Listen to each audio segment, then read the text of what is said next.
Complexo do Alemão, no Rio de Janeiro.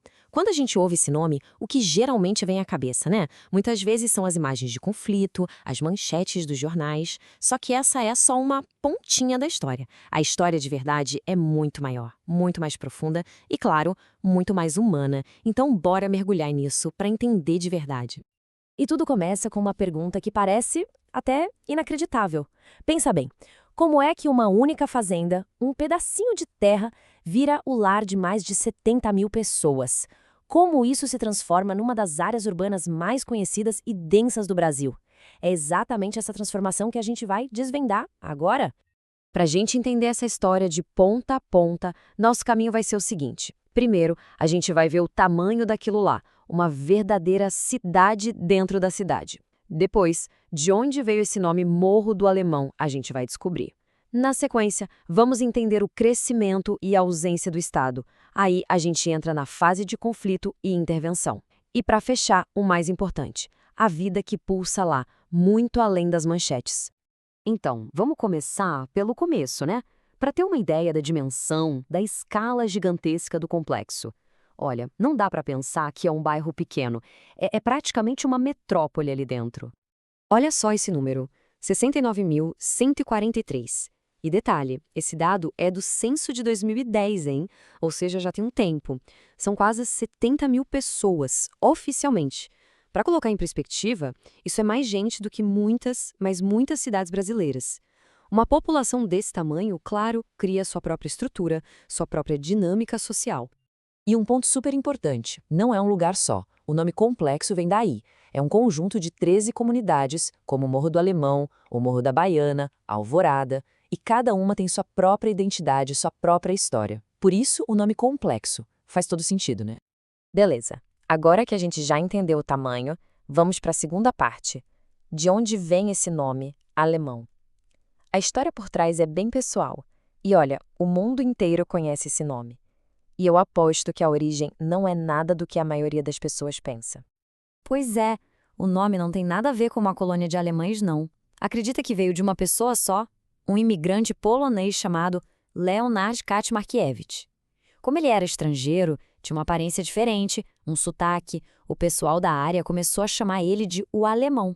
E o apelido pegou de um jeito que acabou dando nome para a região inteira. Virou o Morro do Alemão.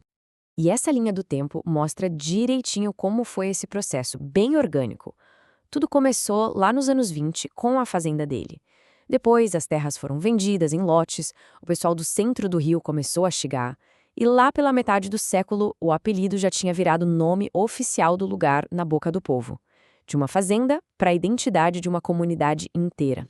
Ok, agora a gente entra numa parte chave da história, o crescimento explosivo do complexo. E para entender como esse crescimento aconteceu, a gente precisa falar de um fator determinante, que na verdade foi a ausência de um fator, a falta de planejamento do Estado. Essa comunidade gigante se formou basicamente em duas grandes ondas. A primeira, lá nos anos 20, foram os pioneiros, gente que já morava no Rio e se mudou para lá. Mas o grande boom mesmo veio nos anos 40 e 50. A industrialização da Avenida Brasil, ali do lado, atraiu milhares de pessoas, principalmente do Nordeste, procurando emprego. Foi uma migração em massa. Então, o ponto central aqui é esse. Foi um crescimento totalmente informal, sem um plano vindo do poder público.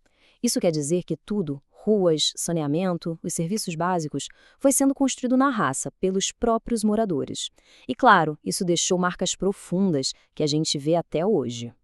E esse cenário todo de crescimento e ausência do Estado acabou levando a um período de muito conflito.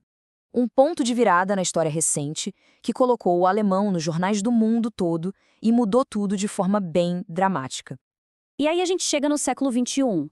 A realidade do conflito armado se tornou a imagem mais conhecida do complexo. Para quem via de fora, o alemão virou sinônimo desses confrontos entre polícia e traficantes. E essa imagem acabou muitas vezes apagando todo o resto, toda a vida que existia ali. O grande marco desse período foi, sem dúvida, a ocupação de 2010. Foi uma operação de guerra gigantesca, juntando polícia militar, civil e até as forças armadas. O objetivo, pelo menos o que foi declarado oficialmente, era instalar uma UPP, uma unidade de polícia pacificadora, e retomar o território que estava sob controle de facções. Mas, E esse é o mais gigante. A história do alemão não é só a história do conflito, nem de longe. Agora, na nossa parte final, a gente vai mergulhar na vida real, na vida que pulsa lá dentro, aquela que quase nunca sai nas manchetes. Apesar de todos os desafios, o que a gente encontra lá é uma comunidade super resiliente, inovadora. O coração do complexo é o dia a dia, é o comércio local, é a cultura. É ali que a vida acontece de verdade, sabe? Com uma força e uma criatividade que são impressionantes. E essa força toda se mostra em várias coisas que são como os pilares da comunidade. Pensa no transporte. O famoso teleférico, que virou cartão postal, era uma solução essencial. Na cultura, o alemão é um berço do funk carioca, lançou artistas gigantes. Eles têm a própria voz, com mídias como o jornal O Cidadão. E economia? É um motor que não para, com um comércio local super forte. O complexo, no fim, cria suas próprias soluções. Então, no fim, o que define o complexo do alemão? É uma mistura de tudo isso. É a sua história única, o seu tamanho de cidade, os desafios gigantescos que enfrenta e a sua cultura potente que resiste e floresce. Não dá para entender o alemão olhando para uma coisa só. É a soma de todas essas partes que conta a história de verdade. E tudo isso deixa a gente com uma pergunta para pensar. Será que o complexo é um lugar que vai ser sempre definido pelo seu passado? Ou é uma comunidade que, apesar de tudo, está o tempo todo definindo o seu próprio futuro? Essa é a história que continua sendo escrita, sabe? Não nas páginas dos jornais, mas no dia a dia de cada morador.